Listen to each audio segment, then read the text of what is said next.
Today, let's journey back to the life of a man who led millions to freedom, not with weapons or violence, but with peace and persistence. This is the story of Mahatma Gandhi, the father of the Indian nation, whose life taught us the incredible power of non-violence and truth. Mohandas Karamchand Gandhi was born in 1869, grew up in a modest family in Porbandar, a coastal town in India. His father was a local official, and his mother, a deeply religious woman, influenced young Mohandas with values of compassion, honesty, and self-discipline. At just 13, Gandhi was married to Kasturba in an arranged marriage, typical for his time and culture. They would later build a strong partnership, Kasturba supporting Gandhi in his mission throughout their lives together. At 18, he travelled to London to study law. This was Gandhi's first experience outside of India, where he encountered Western ideas and religions.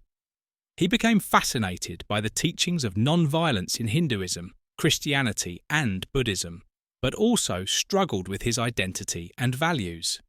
These years shaped his moral foundations. After returning to India and struggling to establish a law practice, Gandhi accepted a job opportunity in South Africa in 1893. Little did he know, this trip would change his life forever. During a train journey, he faced blatant racial discrimination when he was thrown out of a whites-only compartment, despite holding a valid first-class ticket. This experience was a shock, and it opened Gandhi's eyes to the harsh injustices faced by Indians in South Africa. Soon after, he witnessed even more discrimination, Indians being denied basic rights and forced to carry passbooks everywhere.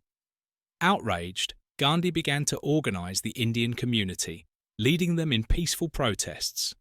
This was the birth of Satyagraha, or Truth Force. Gandhi believed that by holding firmly to the truth and resisting without violence, people could transform society. His efforts soon attracted attention, as he led boycotts, protests, and strikes, uniting Indians in South Africa and inspiring change.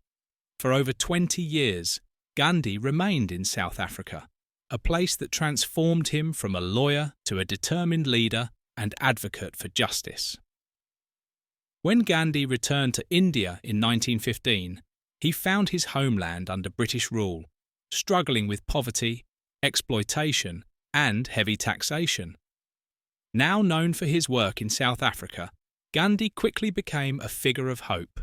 He saw that India needed unity and a new way to fight for freedom, and he began travelling around the country to learn about the struggles of ordinary Indians. Gandhi's first major movement was the Champaran Satyagraha in 1917. The British forced poor farmers in Champaran to grow indigo, a cash crop that left them starving. Gandhi led a successful peaceful protest, pressuring authorities to address the farmers' concerns. This victory inspired more Indians to join him. Next came the non-cooperation movement in 1920. Gandhi urged Indians to boycott British institutions, schools and goods, promoting local industries like hand-spun khadi cloth instead. The movement gained massive support, but when violent clashes erupted in Chowri Chowra in 1922, Gandhi was deeply hurt. He called off the movement, believing that true freedom could not come through violence. In 1930, Gandhi launched the famous Salt March, also known as the Dandi March. The British had imposed a heavy tax on salt, a basic necessity, and restricted Indians from making it.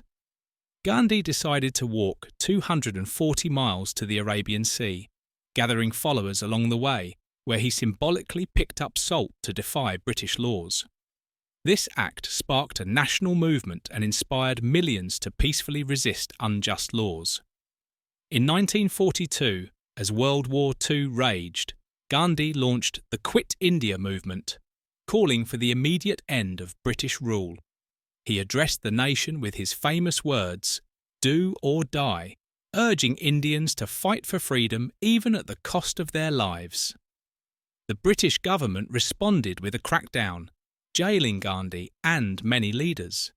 Even from prison, his resolve did not weaken.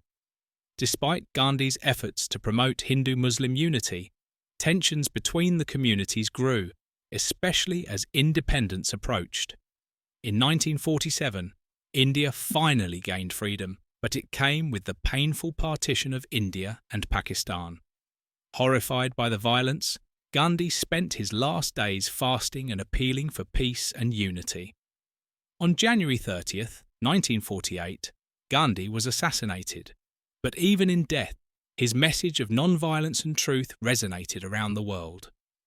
Why does Gandhi's life matter to us today? His values hold the answers. Non-violence. Gandhi's approach to non-violence shows us that peace can be a powerful weapon. In today's world, plagued by conflict, terrorism, and hate, his method of solving problems with patience and understanding is more important than ever.